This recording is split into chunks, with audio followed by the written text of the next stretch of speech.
Hello students, welcome back to RTP discussion part 4। और आज के इसमें हम बात करेंगे क्वेश्चंस के ऊपर, obviously with regard to CA final RTP November 2022। तो आज हम डिस्कस करने वाले हैं आरटीपी में आए हुए case studies and independent MCQ के ऊपर। देखिए, सबसे पहली केस स्टडी हमें जो आई है यह है आईबीसी के ऊपर आई है और उसके सेक्शन 24 के ऊपर आई है, जो है मीटिंग्स ऑफ सीओसी। प्लीज भूलिएगा मत, इस आरटीपी में सेक्शन 24 मीटिंग से रिलेटेड ही रेगुलेशन नंबर 18 की अमेंडमेंट भी थी, राइट? तो उसका पक्का ध्यान रखिएगा। आइए देखते हैं। डीएस ज्वेलर्स लिमिटेड एक पब्लिक कंपनी है, उनका एक शोरूम है। इन्होंने एक लोन लिया है 4 करोड़ का एबीसी बैंक से। इन्होंने डिफॉल्ट कर दिए पेमेंट में। सो एबीसी बैंक ने इनके खिलाफ सीआईआरपी के लिए एप्लीकेशन एनसीएलटी को दे दी है और एनसीएलटी ने उसे एक्सेप्ट भी कर लिया है और मिस निमी को आरपी रेजोल्यूशन प्रोफेशनल अपॉइंट किया है। मॉरेटोरियम ऑब्वियसली डिक्लेयर कर दिया गया है। आरपी ने आफ्टर कोलेशन ऑफ क्लेम्स, जो लिस्ट वगैरह क्रेडिटर्स की वो सब मांगी, इकट्ठे किए, वो डाटा तैयार किया एंड फाइनेंशियल पोजीशन देखते हुए कॉन्स्टिट्यूट करी है सीओसी। और सीओसी के अंदर कहता है 6 मेंबर्स हैं। पहली मीटिंग सीओसी की 7 दिन के भीतर कर दी गई है, जो कि होनी भी चाहिए थी। quorum of the meeting was present throughout the meeting and chairperson ने प्रिजाइड किया है। Chairperson of the meeting of the COC drafted the minutes and circulated to all participants. RP ने अपॉइंट किया है 2 रजिस्टर्ड वैल्यूअर, ताकि company की assets की एक फेयर वैल्यूएशन की जा सके। प्रश्न आपके सामने है। पहला प्रश्न, मिस निमी जो कि आरपी हैं वो मीटिंग सीओसी की बुलानी चाहती हैं। कहता है बताइए state the requirement for holding of meeting of creditors, कि भैया रिक्वायरमेंट क्या है मीटिंग बुलाने के लिए। देखिए, यही अमेंडमेंट थी रेगुलेशन नंबर 18 में। तो मीटिंग बुलाया जाता है एक, जब आरपी को सही लगे। नंबर 2, अगर मेंबर्स सीओसी के जिनके पास 33% वोटिंग राइट है वो रिक्वेस्ट करें। नंबर 3, मेंबर्स ने एक प्रपोजल दिया है आरपी को और आरपी को लगता है मीटिंग बुलाई जाए, यहां पे भी मेंबर्स होने चाहिए 33%। तो पहली ऑप्शन आप देख रहे हैं, RP shall convene a meeting of the creditors as and when she considers necessary, बिल्कुल ठीक लिखा है। And if requested by members of committee representing 33% of voting right. तो ये परफेक्ट आंसर मुझे यहाँ पे ए क्लॉज, ए ऑप्शन यहाँ पे नजर आ रही है। बाकी आप देखेंगे, क्योंकि मेन 33 था, यहाँ 66 है तो ये रॉन्ग वैसे ही हो जाएगा। यहाँ 75 है तो ये भी रॉन्ग हो जाएगा। यहाँ ऑल मेंबर्स है तो 100% हो गया, वैसे भी रॉन्ग हो गया। देन कहता what shall be the quorum। quorum क्या होना चाहिए जो मीटिंग क्रेडिटर्स की आरपी ने बुलाई है। तो देखिए, हम quorum के बारे में जानते हैं कि कम से कम 33% ऑफ जिनके पास वोटिंग राइट है वो प्रेजेंट होनी चाहिए। सीधा सीधा आंसर है 33% जिनके पास वोटिंग राइट है। मतलब ना तो हमें नंबर ऑफ मेंबर्स देखना है ना कुछ और देखना है। So option B is the correct answer. D, बढ़िया प्रश्न है, मैंने स्टार पहले लगा के दे रखा है। कहता सीओसी की जो मीटिंग है उसमें चेयरपर्सन कौन एक्ट होगा। स्वाभाविक है, मीटिंग कौन कन्वीन करता है, आरपी करता है। तो आरपी का नाम यहां क्या दिया गया था बेटे, आपको मिस निमी दिया गया था। So this is a good question, do take care, D is the correct answer. Next, what shall be the notice period for calling of COC meeting by miss Nimi in the given case, कि notice जो period है meeting बुलाने के लिए कम से कम कितने दिन का होना चाहिए। तो देखिए, नॉर्मली हम कहते हैं ये 5 दिन का नोटिस पीरियड होना चाहिए। नो डाउट शॉर्टर नोटिस भी 48 घंटे वाला रहता है। तो मेनली है सीधा सीधा answer, it is 5 days notice period होना ही चाहिए। तो will go with the option number B. thereafter for conduct of COC meeting whom among the following shall be served the notice of meeting। देखिए, notice of meeting हम किसको देते हैं, हम मेंबर्स को देते हैं, including authorise representative, members of board जो सस्पेंड किए गए हैं उनको भी देते हैं, ऑपरेशनल क्रेडिटर को भी देते हैं अगर उनके पास कम से कम 10% उनका ड्यूज बनता हो। फोर्थ ऑप्शन दी गई है financial and operational creditor both. अगर ये इन तीनों के साथ लिख दिया जाता all of the above D option में तो डी सिलेक्ट करते हैं, लेकिन अब हमारे पास देखिए बेस्ट आंसर निकालना चाहिए। तो आप कहेंगे नोटिस दिया जाएगा members of CSC including their authorise representative.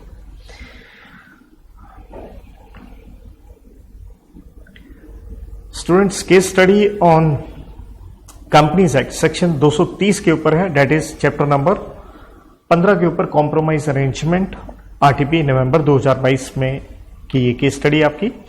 देखिए क्या कहता है, कहता है toy steel limited, a famous steel manufacturing company जिसकी बड़ी अच्छी गुड एथिकल वैल्यूज हैं, अच्छी क्लाइंटाइल है। इसकी फाइनेंशियल पोजीशन कहता कुछ ऐसी थी, पेड अप कैपिटल थी 20 करोड़, 1150 मेंबर्स थे और आफ्टर टैक्स प्रॉफिट इतना था। लेकिन एक शॉकिंग इवेंट होता है मई 2017 में जिसकी वजह से डाउनफॉल हो जाता है। ये इसलिए हुआ क्योंकि मिस्टर प्रताप जो कि ओनर हैं वो डायग्नोज हो जाते हैं बड़ी बीमारी से, जिसलिए वो बिजनेस को मैनेज नहीं कर पाए और इसलिए द रियंस ऑफ बिजनेस किसको दे दिए, उनके दो इनएक्सपीरियंस बेटों को दे दिए गए।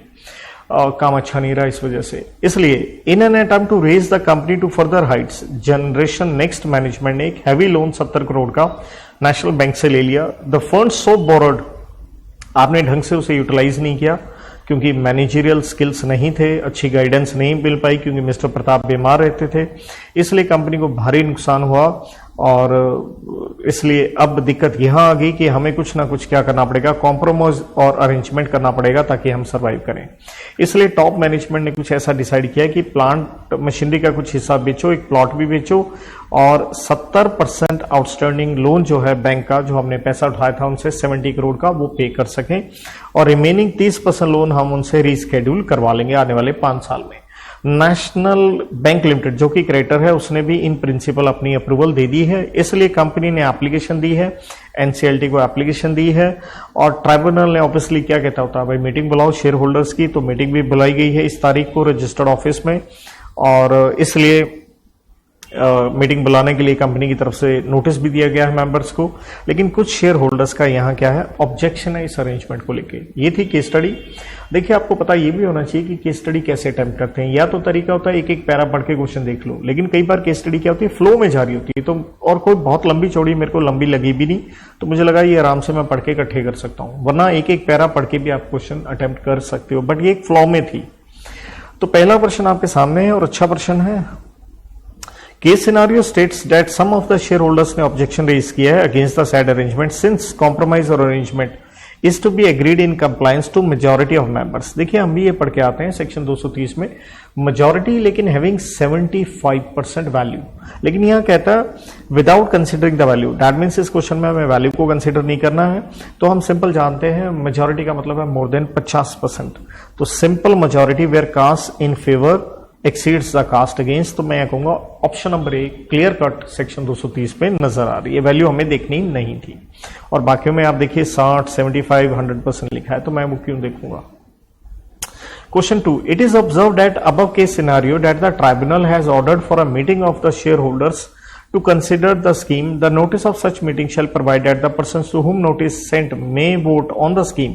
अब ये भी सेक्शन 230 पे है कि जिनको नोटिस भेजा गया वो वोट कैसे डालेंगे। देखिए या तो खुद डालिए आके, या अपना प्रॉक्सी भेज दो, या घर बैठे वोट डाल सकते हो जिसे हम कहते हैं पोस्टल बैलेट। तो सीधा सीधा आंसर है, 3 पॉइंट है और ये मेरे को नजर आ रहे हैं ऑप्शन नंबर डी के अंदर। Next, in the said case scenario some of the shareholders ने एक ऑब्जेक्शन रेज किया है इस अरेंजमेंट के खिलाफ, since the CA compromise arrangement is to be agreed by specified majority of persons considering the value they hold. इस question में वो वैल्यू पूछ रहा है, जैसे पहले क्वेश्चन में वैल्यू को कंसीडर नहीं किया गया था, तो मैंने कहा था भैया जहां तक वैल्यू का सवाल है 75%, तो यहां पे आप 75% वाला देख सकते हैं। यहाँ 50 की बात कर रहा है, मस्ट होल्ड 60 कह रहा है, यहाँ 75% इन value. So the option number C is the correct answer। Ninth question, a reading of the above case scenario reveals कि कुछ शेयर होल्डर ने ऑब्जेक्शन किया है from the legal point of view, who is eligible to raise objection. तो shareholders के लिए हम कहते हैं उनके पास कम से कम 10% इन वैल्यू ऑफ शेयर्स होने चाहिए। क्रेडिटर होते तो 5% होता है, 10% is the limit. So I will go with 10% limit. मेरे को स्ट्रेट वे ए पॉइंट नजर आ रही है as per last audited financial statements. तो इसके साथ हमारी ये केस सिनेरियो समाप्त होती है। आइए आगे बढ़ते हैं बच्चों। आगे हमें दे रखे इंडिपेंडेंट एमसीक्यू। तो पहला कहता सर्टिफिकेट ऑफ रजिस्ट्रेशन एक एनजीओ को मिलता है 1 जनवरी 2018 को। इसी से मेरे को आइडिया हो गया, क्वेश्चन है एफसीआर एक्ट का। तो आपको मालूम होगा जो रजिस्ट्रेशन होती है 5 साल के लिए, तो नेचुरल है 1 साल हो गया 18 का, 19 का, 20 का, 21 एंड 22। तो आपकी वैलिडिटी रहेगी 31 दिसंबर 22 तक, राइट बेटे। कहता आपने रिन्यूअल की रिक्वेस्ट दी है जो कि हम दे सकते हैं आखिरी साल के अंदर, तो कहता आपने 30 जून को दी है, बिल्कुल ठीक दी है, लेकिन आपने फीस नहीं लगाई तो ऑब्वियसली रिन्यूअल मिलेगा नहीं। तो आपसे पूछा गया validity of the registration certificate जो जनवरी 2018 को जारी किया था। मैंने डेट पहले लिख दी है, अब ये आंसर आप देख लीजिए कहां दे रखा है हमें। पहली ऑप्शन में तो नहीं है, सी में भी नहीं है, डी में नजर आ रहा है 31 दिसंबर 2022 इज द करेक्ट आंसर। इसके बाद मिस्टर एक्स भारत में आते हैं 1 जून 2019 को अपने माँ बाप को देखने, लेकिन पेरेंट्स बीमार हो जाते हैं तो इसलिए वो काफी समय तक इंडिया में रहते हैं और thereafter he continues to stay in India. He decided कि वो इंडिया में आने वाले 6 महीने भी रहेंगे ताकि माँ बाप ठीक हो जाएं। तो in the light of given case determine the residential status. पता चल गया जी, क्वेश्चन है ऑब्वियसली फेमा एक्ट पे सेक्शन 2 क्लॉज वी के ऊपर पर्सन रेजिडेंट है या नहीं। अब ये बाहर वाला व्यक्ति इंडिया में आया है, राइट आप ध्यान दे दीजिए कौन से साल में आया, 19-20 में आया। तो 19-20 का स्टेटस किसके ऊपर डिपेंड करेगा, 18-19 के ऊपर, पिछले साल के ऊपर। तो इसलिए अगर आप सारी ऑप्शन देखेंगे, देखिए ये रहा 18-19, ये 19-20 की बात कर रहा है, राइट।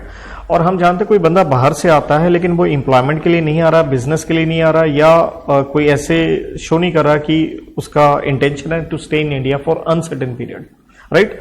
तो हम सिंपल कहते हैं, हम ऑब्वियसली क्या 18-19 में तो वो इंडिया में वैसे भी नहीं था, तो क्या बन गया, person resident outside India as he did not reside in India for more than 182 days during what 18-19। So option number D is the correct answer. Next money laundering के ऊपर है, कहता where properties involve in money laundering and ये provisionally attach कर ली है officer ने। State the time period जब वो ऑफिसर कंप्लेंट करेगा बिफोर द एडजुडिकेटिंग अथॉरिटी। तो देखिए आप सेक्शन 5 में क्लियरली ये पढ़ते हो, ये होता है जी आपका आंसर 30 दिन के भीतर। तो ऑप्शन नंबर ए में मेरे को नजर आ रहा है 30 दिन के अंदर अंदर ये कंप्लेंट रेफर की जाती है। नेक्स्ट बढ़िया प्रश्न है, स्टार मैंने लगा के देखा है। State the primary legislation among the following that deals with alternative methods of dispute resolution पूछे हुए हैं। तो नेचुरल आर्बिट्रेशन कॉन्सिलेशन एक्ट में पढ़ के आए थे हम, ऑल्टरनेटिव मेथड्स की बात कर रहा है। तो आपसे पूछा गया प्राइमरी मतलब main legislation among the following that we deals with alternative methods of dispute resolution. तो देखिए सबसे जो हमारा पुराना आता है और प्राइमरी आता है that is civil procedure code of 1908। So that's a good question, do take good care of this one, right. ये एक अच्छा क्वेश्चन है, पेपर में अटक सकते हैं तो पक्का ध्यान रखिएगा। Next under the garb of cement business some of the directors company के जो कि 2001 में बनी थी, फैक्ट्रीज रोहतक भिवानी में है, ये इलीगल एक्टिविटीज में इन्वॉल्व है। In such a situation on receipt of report, एक रिपोर्ट दी है रजिस्ट्रार ने या इंस्पेक्टर ने, कहता है अंडर सेक्शन 208 यह कहता है पब्लिक इंटरेस्ट में, यह रिक्वेस्ट आई है गवर्नमेंट के विभाग।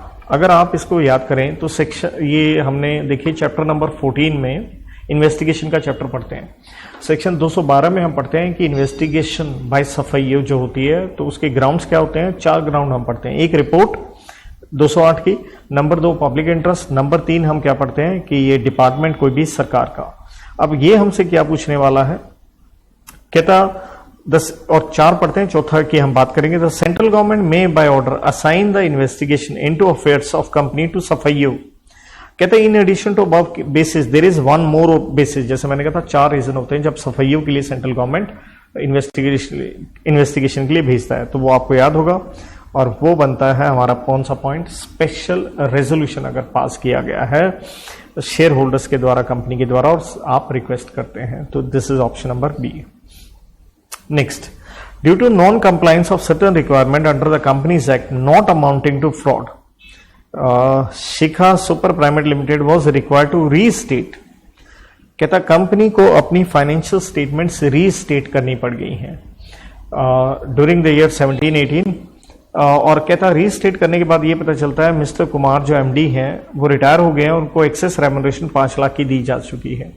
कहता चूज करें correct option which indicate such excess remuneration mister X MD is recoverable और नॉट। बिल्कुल रिकवरेबल है, क्योंकि जब फाइनेंशियल स्टेटमेंट रिकास्ट होती है हम सेक्शन 199 के अंदर पढ़ के आते हैं कि यस आप रिकास्ट कर सकते हो और आप उनसे रिकवरी ले सकते हो। तो इसलिए देखिए 5 लाख था एक्सेस रेमुनरेशन, तो 5 लाख यहाँ पे भी है, 5 लाख यहाँ पे भी। ऑप्शन सी और डी में 5 लाख नहीं है, वो तो वैसे गलत हो गए। ए में कह रहा है कैन नॉट बी रिकवर्ड, जैसे मैंने कहा कैन नॉट भी नहीं है भैया, बिल्कुल आप रिकवर कर सकते हैं, तो इसलिए option number B is the correct answer. तो इसके साथ बेटा केस स्टडी एमसीक्यू हमारे होते हैं समाप्त, और इसके बाद बचते हैं सब्जेक्टिव क्वेश्चन, तो वो हम नेक्स्ट क्लास के द्वारा उसके ऊपर डिस्कस करेंगे। Thank you.